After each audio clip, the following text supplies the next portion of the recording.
যখন বিরাগীজি জগদীশবাবুর বাড়িতে থাকতে চাইলেন না, তখন জগদীশবাবু বললেন যে তবে অন্তত কিছু আজ্ঞা করুন, যদি আপনাকে কোনো বিরাগী, না আমি যার কাছে পড়ে আছি তিনি আপনার চেয়ে কিছু কম নন, কাজেই আপনার কাছে আমার তো কিছু চাইবার দরকার হয় না।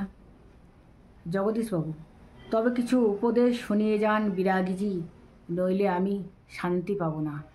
এবারে বিরাগীজি বলছেন যে আমি যাকে পাওয়ার জন্য আমি পড়ে আছি, আমি এই সন্ন্যাস জীবন গ্রহণ করেছি, তিনি তো আপনার চেয়ে কম কিছু নন, তাহলে আমি কেন আপনার এখানে থাকব।